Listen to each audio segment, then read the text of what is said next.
어, 오늘 5장의 제목을 부요하라라는 제목으로 잡아보았습니다. 월요일 날에 제목을 우리가 나눈 말씀 가운데 잡았는데 1장이었죠. 솔로몬의 기도가 인생 기도가 되었다면 그랬고, 화요일 날에는 이제 함께 일하라 그런 제목을 잡았고요.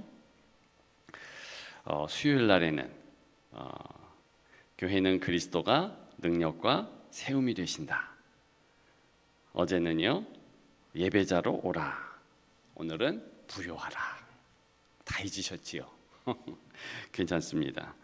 근데 이런 표제어, 주제어를 붙잡고 계속 하나님 앞에 나아가면 정말 부요하게 됩니다. 오늘 특별히 영적 자산과 영적 가득한 은혜를 누리려면 어떻게 하는가? 5장에는요 딱 두 가지 집중하고 있습니다. 그 첫째는 말씀이죠.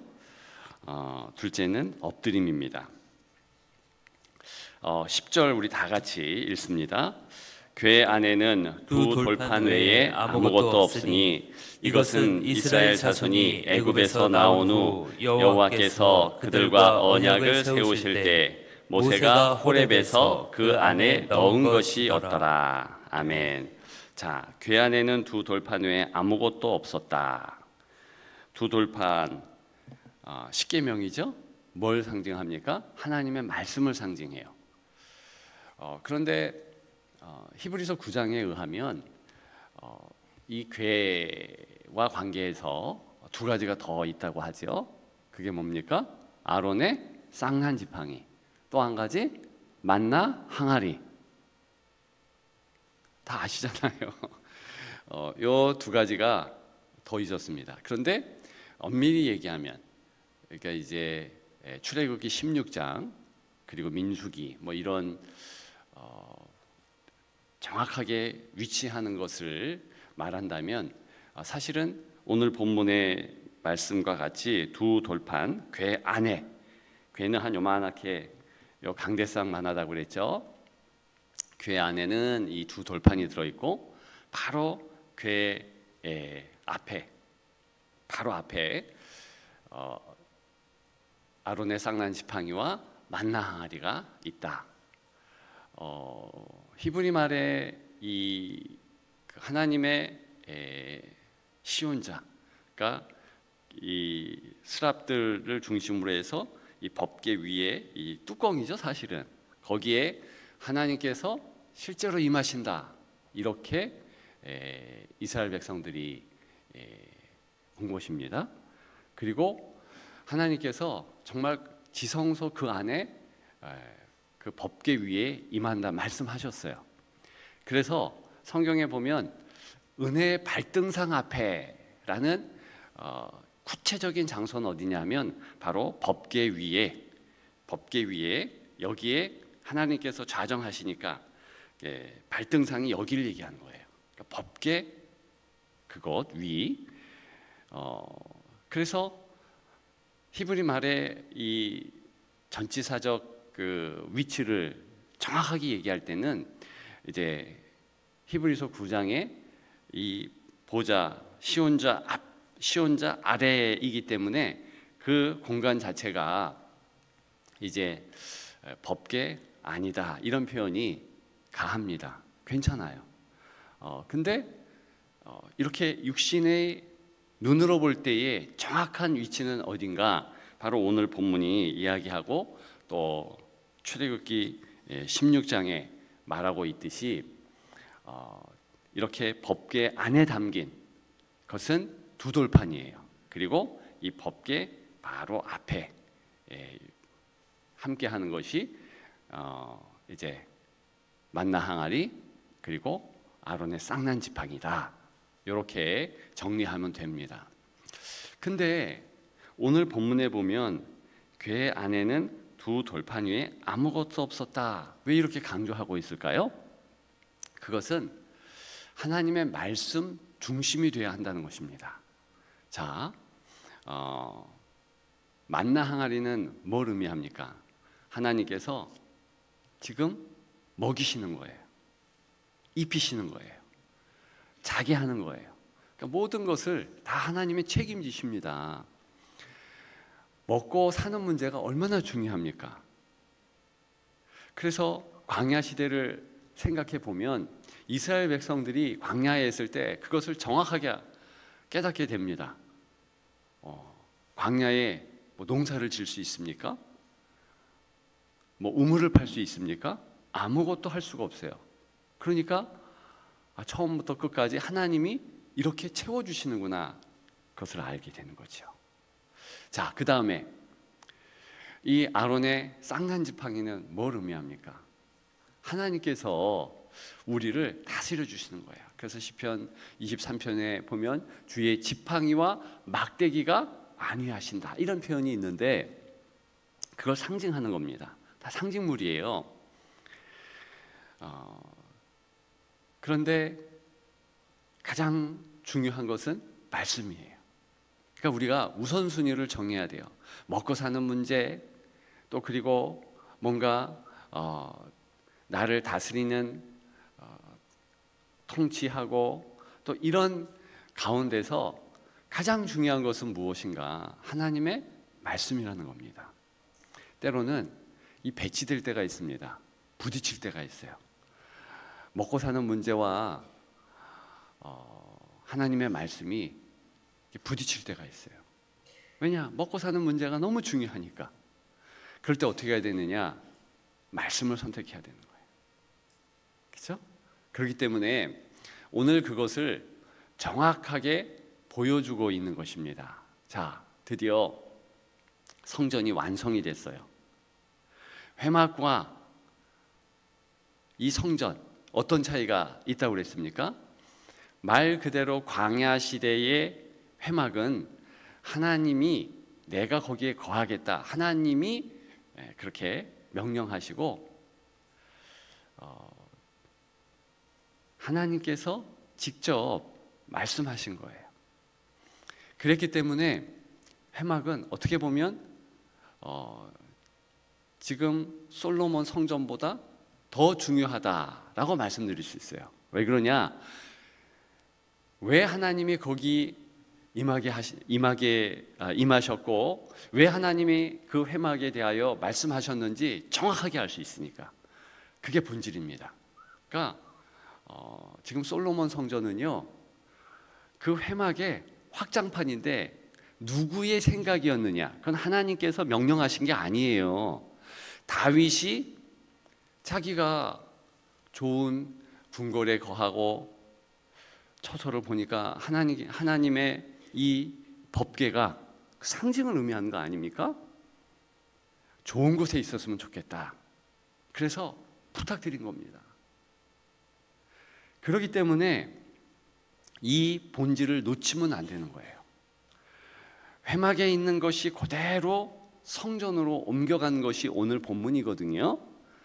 그리고 그 회막에 있는 하나님이 원하시는 그 예배자의 정신, 섬김의 내용, 이런 것들을 놓치면 안 되는 거예요. 그래서 이렇게 솔로몬 성전으로 옮겨 왔을 때 크기가 일단 두세 배로 확 커져요. 딱 한 가지만 어제 내용을 말씀을 드리면, 번제단이요, 몇 배나 커진 거야? 한 열 몇 배가 커졌나? 그러니까 얼마나 번제단 커졌느냐 하면 2층 높이에요. 2층 높이 9m 거의 10m쯤, 가로 세로가 10m예요. 여러분들이 살고 있는 아파트라 하면 그 거실보다 큽니다. 엄청 커요. 그리고 그 번제단을 올라가려면 사람이 올라갈 수가 없어요. 2m 높이니 4.5m니까 2층 높이 아니에요? 그러니까 계단을 두고서 올라가야 돼요. 거기에 소를 바친다 한번 생각해 보세요. 끙끙거리면서 장정 몇이 이렇게 들고 올라가야 할 정도로. 그러니까 크기가 커진 거죠. 그리고 등잔 때 예전에는 하나였는데 10개로 부릅니다. 떡상 10개예요. 얼마나 크기가 커졌습니까? 그런데 크기가 커졌다고 해서 상징적인 내용이 커진 것이 아니고 변조가 되고 변개가 된 게 아니라 오히려 더 강조하는 거예요. 하나님의 임재. 그러니까 회막에서 강조되는 것은 바로 법궤거든요. 하나님의 말씀의 중심이거든요. 그것을 지금 정확하게 얘기하잖아요. 우리가 살아가면서 부요함을 놓치지 않으려면 어떻게 해야 됩니까? 하나님께서 말씀하신다. 내 삶의 주인은 하나님이시다. 그렇기 때문에 이 지성소 안에 있는 것 가장 중심이 말씀, 법궤거든요. 하나님의 말씀이 선포되면 반드시 하나님의 현현이 있고 반드시 하나님의 임재가 있다. 믿으면 아멘. 자, 그러면 여러분들이 지금 교회가 아니라 집에 있어요. 학교에 있어요. 직장에 있어요. 근데 말씀을 기억하면서 주여, 내 말씀이 나를 다스리는군요. 그렇게 깨닫는 순간, 선포하는 순간 어떻게 되는 겁니까? 하나님의 다스림이 있는 거예요. 하나님의 역사가 여러분들 가운데 있는 겁니다. 그러면 지성소의 은혜가 흘러가는 거예요. 여러분들이 거한 모든 곳에 그렇게 쫙 퍼져가는 것입니다. 이것이 부요함의 구체적인 모습이에요. 이걸 놓치면 안 됩니다. 먹고 사는 문제 중요하죠. 그거 안 중요하다는 것이 아니에요. 그런데 먹고 사는 문제가 중요하니까 더 놓치지 말아야 될 것은 공급하시는, 말씀하시는 하나님이시잖아요. 그래서 아예 민수기에는 어떻게 얘기합니까? 지금 하나님의 말씀으로 먹고 마신다, 이렇게 기록되어 있습니다. 그리고 우리의 이제 관계성이 중요하잖아요. 교회도 그렇습니다. 이 관계가 때에 따라서는 이제 어떤 사람이 지시를 하고 나는 지시를 받고 또는 내가 지시를 받고 그럴 수 있어요. 그렇죠? 보통 중직들이 어떻게 합니까? 이제 지시를 할 수밖에 없잖아요. 그죠? 새 가족들이 와가지고 지시하기는 힘들잖아요. 그러니까 먼저 왔던 우리 권사님들, 안수 집사님들 뭐 이런 분들이 이렇게 하세요, 저렇게 하세요, 지시를 할 수 있습니다. 그러니까 이게 자연스럽게 그런 관계성이 있어요. 그것이 질서예요, 질서. 아론의 쌍난 지팡이가 이야기하는 거. 그런데 어떻게 하다 보면 이 질서 때문에 때에 따라서는 상처를 받을 수가 있어요. 그죠? 내가 그래도 사회에서는 뭘 하는데 왜 지시를 받지? 그때 어떻게 해야 됩니까? 다시 말씀 앞에 돌아가면 문제가 없어요. 그러니까 말씀이 흥황하면 하나님의 은혜는 이 상처받는 것이 없어요.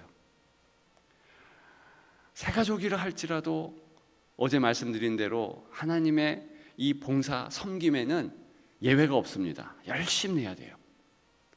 그래서 아름다운 하나님의 성전의 모습을 이루는 것입니다.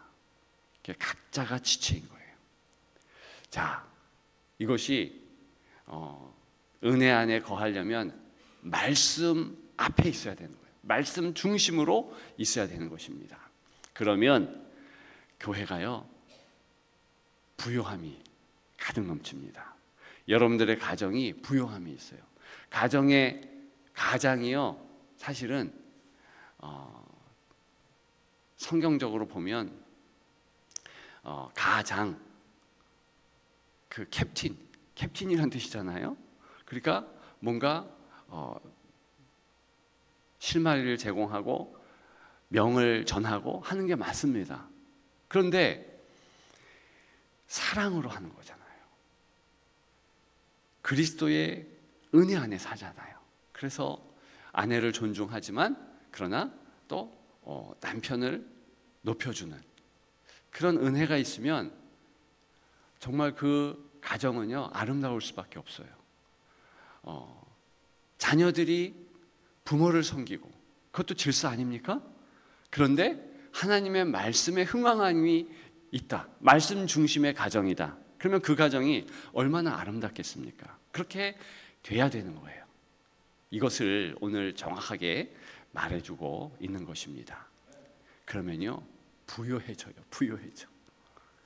자, 두 번째는요 엎드림이라고 그랬죠?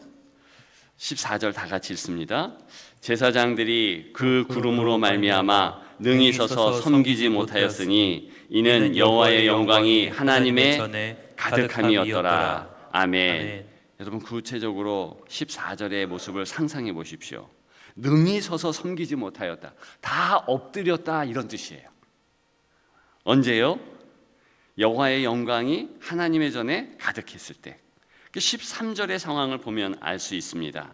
그때의 여호와의 전에 구름이 가득하더라. 그러니까 하나님의 임재가 지금 법궤에 하나님이 임재하신다. 구체적으로 그런 거잖아요. 그런데 그 임재감이요 법궤에만 지성소에만 있는 것이 아니라 저 바깥 뜰에까지 가득 넘치는 거예요. 그 임재감에 어떻게 됩니까? 무릎을 꿇지 않을 수가 없었어요. 근데 원래 이들은 뭐 하고 있었습니까? 찬양하고 있었어요. 예배드리고 있었다고요. 자, 13절 다 같이 읽습니다. 나팔 부는 자와 노래하는 자들이 일제히 소리를 내어 여호와를 찬송하며 감사하는데 나팔 불고 재금치고 모든 악기를 울리며 소리를 높여 여호와를 찬송하여 이르되 선하시도다 그의 자비하심이 영원히 있도다 하매 그때의 여호와의 전에 구름이 가득한지라. 아멘. 찬송하고 하나님을 섬기는 이 제사장들 이스라엘 백성들이 있을 때 갑자기 여호와의 영광이 보여진 겁니다. 하나님의 임재하심을 느끼게 된 거예요. 어떻게 됩니까? 무릎을 꿇어요. 자, 엎드림이 있는 것이 사실은 하나님의 임재가 있는 곳입니다. 이게 함께 가는 거예요. 봉사를 하면서 하나님의 임재감에 있지 않으면 그 봉사는 깡통 봉사가 되는 겁니다. 하나님의 영광이 없는데 나의 열심만 가득해. 어떻게 그리스도께서 계신데 마르다만 가득하면 어떻게 합니까? 마르다와 마리아 함께 해야 되는 거예요. 그래서 마마크럽 아닙니까? 마르다 플러스 마리아. 우리가 하나님의 말씀 중심으로 가득 마음에 은혜 안에서 거한다. 내가 일할 때 하나님의 임재가 있다. 그러면은요 실제로 그 하나님의 임재를 느낍니다. 무엇이 먼저인가? 동시다발적인 거예요. 내가 찬양하고 있는데 동시에 하나님의 임재를 느껴요. 내가 봉사하는데 하나님의 임재를 느껴요. 그 하나님의 임재감이 없으면은요 여러분 그것을 꼭 확인해야 되는 거예요. 그러면은 빨리 예배자가 되십시오. 어떤 곳이든 먼저 예배자가 내가 되지 않으면 하나님의 임재감을 놓칩니다. 그러면 말씀드렸듯이 내가 뭐든 하는 행위는요 자꾸 임재감이 아니라 깡통으로 아무것도 아닌데 내 열심으로 치닫게 돼요. 그러면 힘들어집니다. 여러분 솔로몬 성전이잖아요. 이 솔로몬의 이름의 뜻이 뭔지 아십니까? 이게 샬롬이에요. 솔로몬 히브리 말로는 샬롬. 거기에 미음 이렇게 붙인 건데요. 히브리어 말은 자음이 중요하거든요. 그래서 샬롬, 하나님의 평강, 하나님의 임재, 하나님의 역사 뭐 이런 의미를 갖고 있습니다. 그러면요, 우리 그저 평화 그러면 마음의 안정 이것만 생각하는데 바로 임재감이에요. 하나님의 임재를 아는 자는요 부유합니다. 뭘 걱정을 해요? 하나님이 함께 하시는데 봉사하는데도요 새 힘이 콸콸 넘칩니다. 독수리의 날개치며 올라간 같은 능력으로 하는 거예요. 그럼 담대해요. 여호수아의 담대함은 여기에 있는 겁니다. 여러분들이 부요하되 첫째 말씀 중심으로, 둘째 하나님의 임재에 엎드림으로. 이게 엎드림은 또 기도를 이야기하는 것이죠. 이렇게 두 가지 모습으로 승리하는 여러분들 되시기를 주님의 이름으로 축복합니다. 기도하겠습니다.